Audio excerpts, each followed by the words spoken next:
المرسلين أما بعد أعوذ بالله من الشيطان الرجيم بسم الله الرحمن الرحيم إن الله وملائكته يصلون على النبي يا أيها الذين آمنوا صلوا عليه وسلموا تسليما الصلاة والسلام عليك يا سيدي يا رسول الله وعلى آلك وأصحابك يا حبيب الله الصلاة والسلام عليك يا نبي الله وعلى آلك وأصحابك يا رحمة للعالمين اللہ رب العزت کی حمد و ثنا اور آقا علیہ الصلوۃ والسلام کی بارگاہ میں گلہائے عقیدت پیش کرنے کے بعد نہایت ہی معزز و محترم سامعین حضرات سورہ النساء 5ویں پارے کے 5ویں رکوع پر بات ہو رہی تھی۔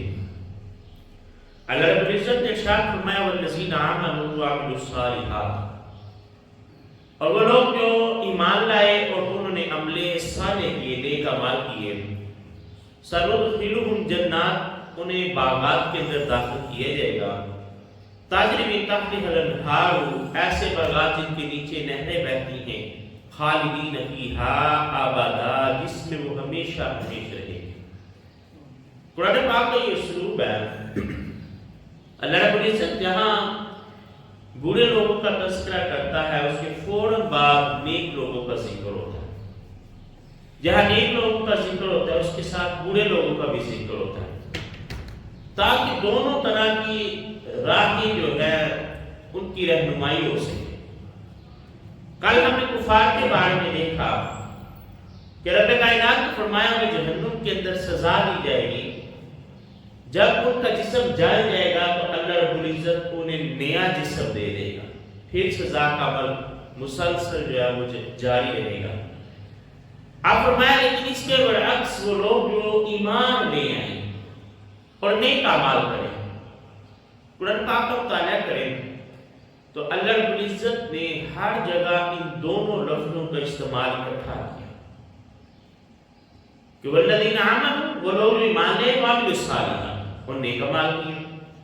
ہر جگہ پر ایمان اور عمل صالح کا ذکر اکٹھا ہوگا۔ بدقسمتی سے ہمارے معاشرے کے اندر یہ بات پھیل گئی اور کچھ واعظین نے کمال کیا کہ لوگوں نے جنت کو اور اعمال کو ہلکا جان لیا۔ لوگوں نے کہا کہ ایمان لے آئیں تو یہ کافی ہے، ہم مسلمان ہیں، ہم جنتی ہی جنتی ہیں۔ اب یہ وہ نظریہ ہے جس نے پہلی قوموں کو تباہ کیا۔ کل ہم نے یہودیوں کا ذکر کیا، یہودیوں نے کہا کہ ہم تو اللہ کے لاڈلے ہیں، اللہ اپنے لاڈلوں کو تو جہنم میں نہیں بھیجے گا۔ عیسائیوں کے نظریات کو دیکھیں تو عیسائیوں نے کہا کہ ہمارے گناہوں کی سزا عیسیٰ علیہ السلام کو مل گئی۔ عیسیٰ علیہ السلام کا تو کوئی قصور نہیں تھا، کوئی رسول ہی دیا جاتا۔ یہ آج جو ہم گناہ کرتے ہیں نا، اس کی سزا انہیں پہلے مل گئی ہے، اس لیے اب ہمیں سزا نہیں ہوگی، ہم جنتی ہی جنتی ہیں۔ اور یہی نظریہ ہمارے ہاں مسلمانوں میں بھی پھیل گیا۔ ہم نے کہا کہ ہم چونکہ ایمان لے آئے ہیں اس لیے ہم جنتی ہی جنتی ہیں۔ اس نظریے کی وجہ سے معاشرے کے اندر بدعمالی پھیلی، لوگ اعمال حسنہ جو ہے ان کو چھوڑ چکے، لوگ کوئی بات نہیں، ہم یہ جو نظریہ پایا جاتا ہے جو ہمارے گناہ تھوڑی بہت اس کی سزا ہوگی پھر ہمیں جنت نہیں چلے گا۔ یہودیوں نے کہا کہ وہ 40 دن جن 40 ایام کے اندر ہم نے بچڑے کی پوجا کی، وہ 40 دن ہم اگر جہنم میں گئے بھی نا، پہلی بات تو یہ ہم نے جانے ہی نہیں ہے کیونکہ ہم تو اللہ کی لاڈلے ہیں، ہم انبیاء کی اولاد ہیں۔ اگر کوئی چلا بھی گیا نا تو وہ 40 دن بعد واپس آ جائے گا جنت میں۔ تو ہم نے بھی کہا کہ جی ہم جنتی ہیں۔ کچھ دن وہ پنجابی والے کہتے ہیں لطت کھیتی تو بعد جنت ہی چھوڑ جائے۔ حالانکہ اللہ رب العزت کے عذاب کو ہلکا جاننا یہ انسان کی حماقت ہے۔ خالق کائنات نے جو جہنم تیار کر رکھی ہے اس کے عذاب کا تو تصور بھی ناممکن ہے۔ بخاری شریف کی روایت ہے، اللہ کے رسول صلی اللہ علیہ وسلم نے فرمایا جس جہنمی کو سب سے ہلکا عذاب دیا جائے گا، اس کا عذاب یہ ہوگا کہ اللہ رب العزت اسے آگ کی جوتیاں پہنا دے گا، اور ان کی وجہ سے اس کا دماغ جو ہے وہ کھولنا شروع ہو جائے گا، ابلنا شروع ہو جائے گا۔ یہ سب سے ہلکے درجے کا عذاب ہے۔ اور یہاں بندہ کہہ دیتا کوئی بات نہیں، تھوڑی بہت سزا ہے، اس کے بعد جنت بھی چلے جائے۔ اور قرآن کی اس فیصلے کی طرف کبھی توجہ ہی نہیں دی۔ اللہ نے کہا آمنوا وعملوا الصالحات، ایمان لاؤ اور عمل صالح کرو، نیک اعمال کرو، اس جنت کو حاصل کرنے کے لیے کوشش کرو۔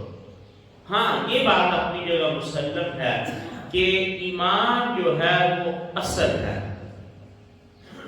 جب بندہ ایمان لے آتا ہے باقی چیزیں جو ہے اس سے نکلتی ہیں۔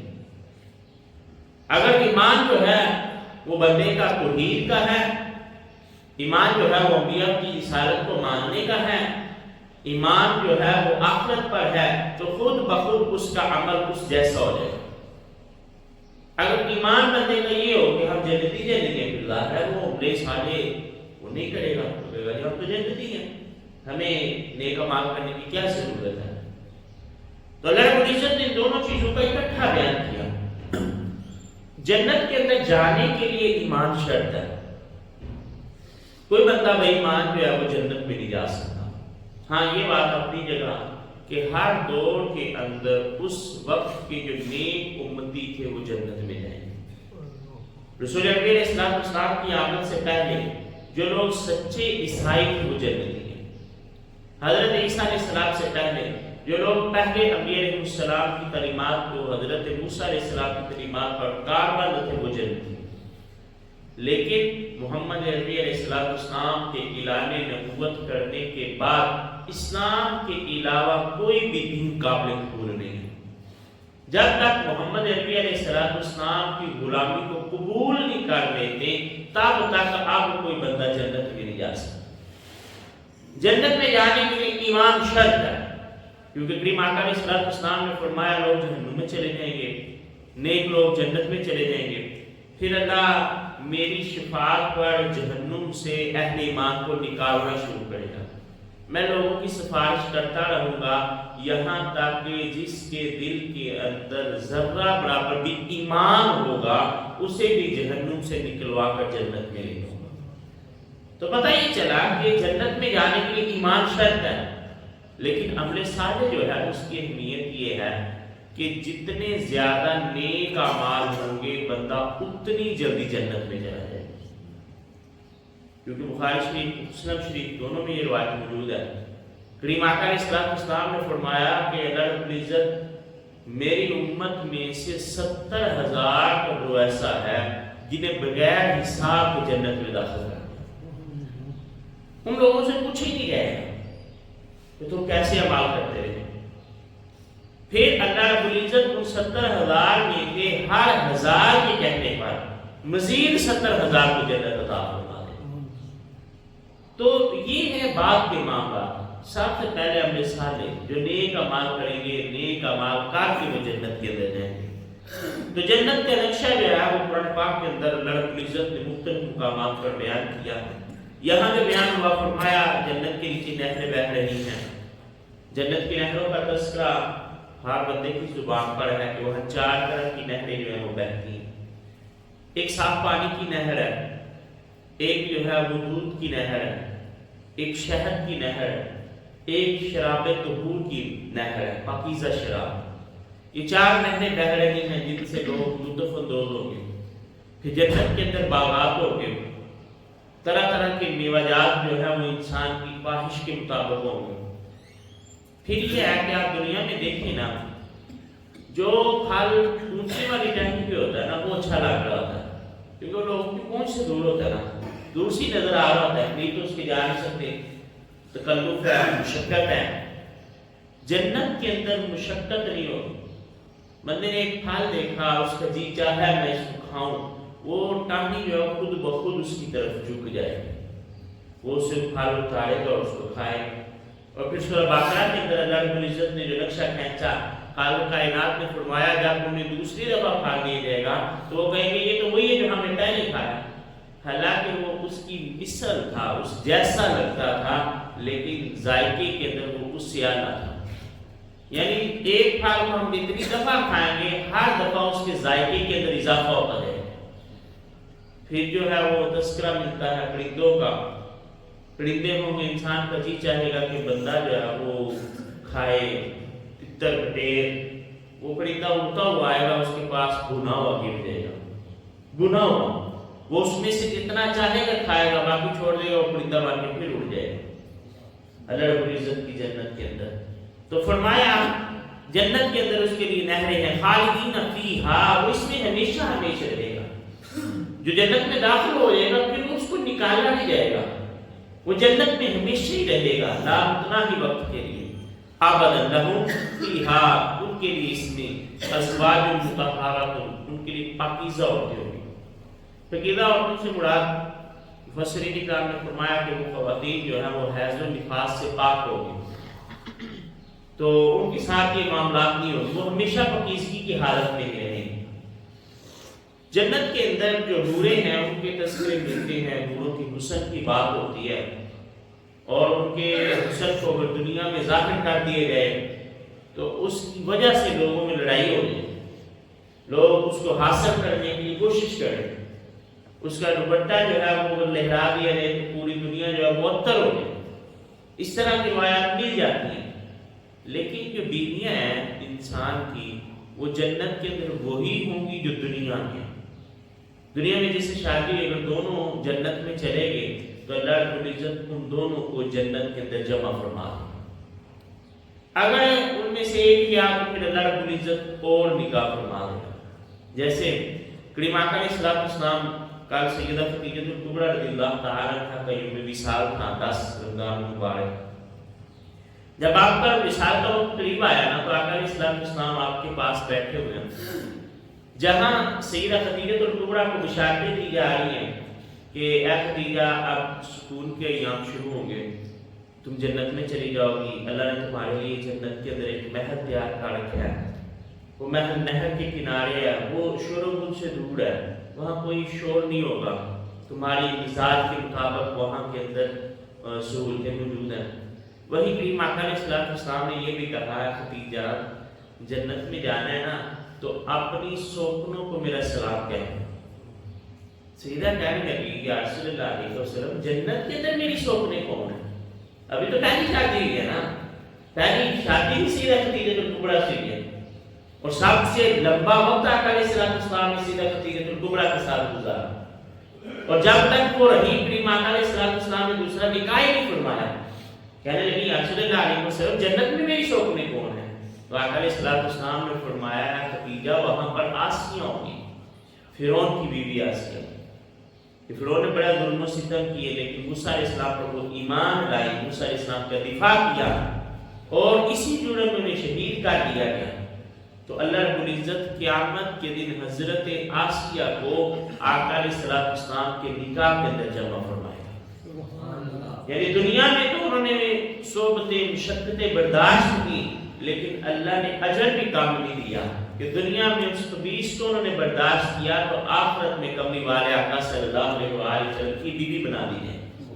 پھر آقا علیہ السلام نے فرمایا خدیجہ وہاں پر مریم ہوں گی عیسیٰ علیہ السلام کی والدہ، اللہ رب العزت انہیں بھی میرے نکاح میں جمع فرما دے۔ تو جو جوڑے الگ ہوں گے اللہ ان کو جمع کر دے گا جنت کے اندر۔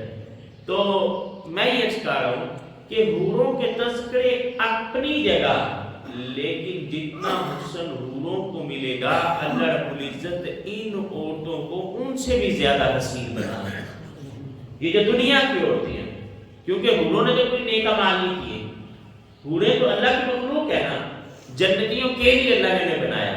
یہ بیویاں جنہوں نے دنیا کے اندر مشقت کی، دنیا کے اندر اپنے خامد کو راضی کرنے کی کوشش کی، اپنے رب کو راضی کرنے کی کوشش کی، خامد کی بھی باتیں سنی، معاشرے کی بھی باتیں سنی، لیکن صبر کا دامن نہ چھوڑا، ان کو اللہ یہ اجر عطا فرمائے گا کہ ان کا حسن اور ان کی کشش جو حوروں سے بھی زیادہ اللہ کی عزت فرما دے۔ تو فرمایا اس میں پاکیزہ عورتیں ہوگی، وَنُدْخِلُهُمْ ظِلًّا ظَلِيلًا، اور وہاں پر گھنا سایہ ہوگا۔ اب یہ اس کی کیفیت ڈفرینٹ ہی ہے، کیونکہ وہاں سورج کے بارے میں نہیں ملتا کہ وہاں سورج بھی ہوگا، اور سائے کا تعلق سورج کے ساتھ ہے، سورج نکلتا ہے تو سایہ بنتا ہے۔ تو اس کی ایک تعبیر مفسرین کرام نے یہ بیان کی کہ جب بندہ صحرا کے اندر ہوتا ہے نا تو درخت کے نیچے جائے تو اس کو سکون ملتا ہے، سائے کے اندر اس کو سکون ملتا ہے۔ تو جنت کے سائے سے مراد راحت اور سکون ہے کہ جنت کے اندر کہیں پر قرآن نے یہ بھی بیان کیا وہاں کوئی فضول گفتگو نہیں ہوگی، وہاں سلام سلام کی ندائیں ہوگی، سلامتی کی ہی باتیں ہو رہی ہوں گی، تو وہاں پر جو ہے وہ راحت ہوگی، سکون ہوگا۔ ان اللہ، بے شک اللہ، یأمرکم، تمہیں حکم دیتا ہے، ان تؤدوا الامانات الی اہلھا، کہ ایمانتوں کے اہل کو لوٹا۔ ایمانتیں لوٹا جن کی ہیں، ایمانتیں جو ہے اب اس کے بارے میں مفسرین اکرام نے بڑا تفصیل کے ساتھ لکھا۔ انہوں نے کہا ایک تو ایمانت وہ ہے جو اللہ رب العزت کی ہے، ہم نے کلمہ پڑھا مسلمان ہو گئے، ہم نے دو گواہیاں دی، ایک اللہ رب العزت کی توحید کی گواہی دی، ایک رسول نبی علیہ السلام کی رسالت کی گواہی دی۔ تو یہ اللہ اور اس کے رسول کی طرف سے ہم پر ایک امانت جو ہے وہ عائد ہوگی کہ جو کلمہ ہم نے پڑھا آپ اس کلمے کا پاس بھی رکھیں۔ جہاں سے آج کی گفتگو شروع ہوئی کہ صرف ایمان لے آنا کافی نہیں ہے، اب اس ایمان پر پہنا بھی دینا ہے، اپنی شکل، اپنا مزاج، اپنا رویہ، اپنی گفتار، اپنا چال چلن اب اسلام کے مطابق ڈھال لینا ہے۔ اللہ نے کہا ہم نے ایمانت کو پہاڑوں پر پیش کیا لیکن انہوں نے اس کو اٹھانے سے انکار کر دیا، اور وہاں پر انسان کے بارے میں اللہ نے کہا یہ انسان ہی نادان ہے جس نے اس بال کو اٹھا لیا۔ وہاں پر جہولن کا لفظ استعمال ہوتے جاتے گئے، اسے پتہ ہی نہیں تھا یہ کیا کر رہے ہیں۔ وہ ایمانت باری ہے، جب قرآن ہمیں مل گیا، قرآن کی ہم پر ذمہ داری آ گئی کہ قرآن کی تعلیمات کو ہم نے اپنی زندگی کے اندر ڈالنا ہے۔ ہمارے اختلافات ہوتے ہیں، ہم میں سے اکثر و بیشتر لوگ کہتے ہیں فلاں بندے کے پاس چلتے ہیں وہ ہمارا فیصلہ کرے، عدالتوں کے اندر جاتے ہیں وہ فیصلہ کرے، فلاں جاتا ہے۔ کبھی کسی نے یہ بھی کہا کہ ہم قرآن سے پوچھتے ہیں قرآن اس بارے میں کیا کہتا ہے۔ حالانکہ یہ قرآن تو اس لیے اترا اس کے مطابق اپنی زندگی کو ڈھالا جائے، اس کے مطابق فیصلے کیے جائے، اس کو اپنی زندگی میں اپلائی کیا جائے۔ یہ کوئی فلسفے کی کتاب تھوڑی ہے، یہ کوئی قصے کہانی کی کتاب تھوڑی ہے، یہ کتاب تو کتاب نصیحت ہے، اس سے عبرت لینی ہے، تو اس طرف جو ہے وہ توجہ ہی نہیں ہے۔ تو سب سے پہلی ایمانت اور اللہ اس کے رسول کی ہے، اس کی ایمانت کو لٹایا جائے۔ جب اس سے عہد و پیما ہو گئے، اس سے وعدہ ہو گیا کہ یا اللہ ہم کلمہ پڑھتے ہیں، تیری توحید کی بھی گواہی دیتے ہیں، رسول اللہ علیہ السلام کی غلامی کا پٹا بھی اپنے گھر میں ڈالتے ہیں، تو پھر اس کے بعد بندہ اس پر کاربند ہو پکا ہو جائے، پھر خالی کلی نام سے کام نہیں چلے گا کہ بندہ کی غلامی رسول میں موت بھی قبول ہے، اور جب نماز کے لیے کہا جائے تو کہیں نماز نہیں پڑھ سکتے، جب موت کا وقت آئے گا پھر دیکھیں۔ غلامی رسول میں موت بھی قبول ہے لیکن داڑھی قبول نہیں ہے، غلامی رسول میں موت بھی قبول ہے لیکن والدین کی فرما برداری قبول نہیں ہے، غلامی رسول میں موت بھی قبول ہے لیکن حقوق العباد کو پورا کرنا قبول نہیں ہے۔ اگر اس طرح ہے تو پھر ہم نے وہ نعرہ جھوٹا لگایا، ہم حقیقت میں اس پر کاربندی نہیں ہو سکتے۔ دوسری ایمانت وہ جو لوگوں کی ہے، لوگوں نے ہمارے پاس کوئی ایمانت رکھی، وہ جو کی تو نے واپس لوٹا دی جائے، اس کے اندر خیانت نہ کی جائے۔ اور تیسرا ایمانت کا مطلب یہ ہے کہ جس بندے کی جو ڈیوٹی لگی ہے وہ بندہ اس ڈیوٹی کو احسن طریقے سے پورا کرے، وہ ڈیوٹی پوری کرے۔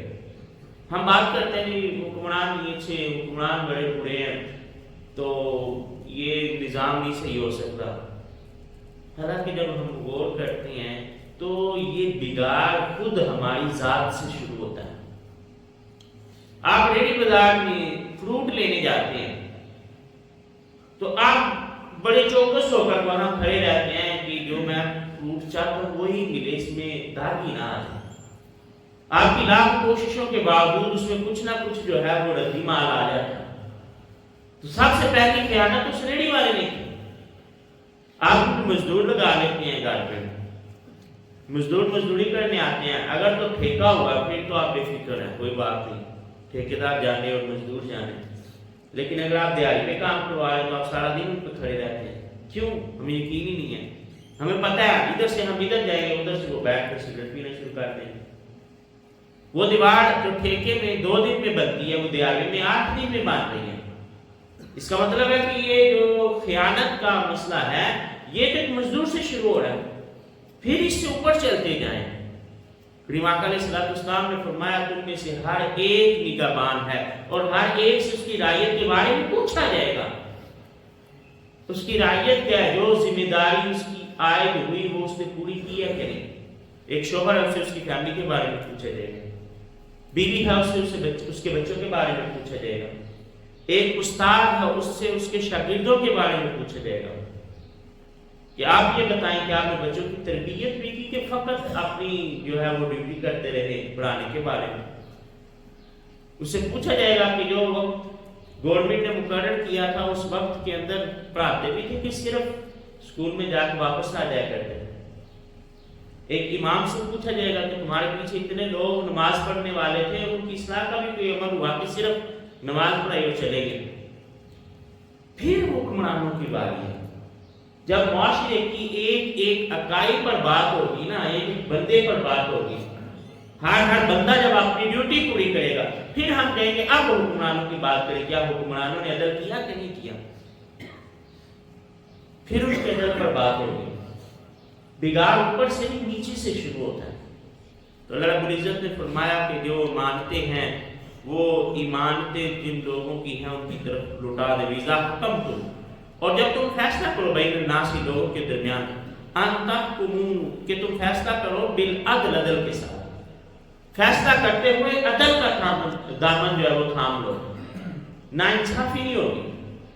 اور کئی جگہ پر تو اللہ رب العزت نے یہ بھی فرمایا کہ چاہے مخالف تمہارے اپنے رشتہ دار کیوں نہ ہو, جن کے خلاف فیصلہ جا رہا ہے وہ تمہارے رشتہ دار بھی ہوئے, پھر بھی تم نے عدل کا جو ہے وہ دامن پکڑ کے رکھنا ہے. اور عدل کے بارے میں تو کہتے ہیں کفر کا معاشرہ قائم رہ سکتا ہے, ظلم کا معاشرہ قائم نہیں رہ سکتا. جب ظلم ہاتھ سے بڑھ جاتا ہے تو پھر اللہ رب العزت کی طرف سے عذاب آتا ہے. پھر خالق کائنات جنگوں کو مسلط کر دیتا ہے, پھر قحط کو مسلط کر دیا جاتا ہے, پھر بے چینی کی کیفیت پیدا ہو جاتی ہے. لوگ کہتے ہیں اسباب بڑے ہیں لیکن سکون نہیں آ رہا. یہ کب ہے؟ جب ظلم ہو, جب عدل کا نظام جو ہے وہ ختم ہو جاتا ہے. ان اللہ, بے شک اللہ, نعم یعظکم, کتنی ہی خوب تمہیں نصیحت کرتا ہے, بھی اس کے ساتھ کتنی ہی اچھی نصیحت اللہ رب العزت تم سے کرتا ہے. ان اللہ, بے شک اللہ, کان سمیع بصیرا, سننے والا دیکھنے والا ہے. یا ایھا الذین آمنوا اطیعوا اللہ واطیعوا الرسول, اے ایمان والو اطاعت کرو اللہ کی اور اس کے رسول کی. واولی الامر منکم, اور جو تمہارے اندر حکومت والے ہیں, اولو الامر ہیں, ان کی بھی اطاعت کرو. اولو الامر جو ہے اس پر ہم کل ذرا ڈیٹیل میں بات کریں گے. اللہ اور اس کے رسول کی اطاعت کرو. قرآن نے جا بجا اس بات پر زور دیا ہے کہ اطاعت اللہ اور اس کے رسول کی کرو. اللہ کی بھی اطاعت کرو اور اس کے رسول کی بھی اطاعت کرو. اور کئی جگہ پر اللہ اور اس کے رسول کی اطاعت کو ایک ہی اطاعت قرار دیا, کیونکہ ان دونوں ذاتوں کی بات ایک ہی بات ہوتی ہے.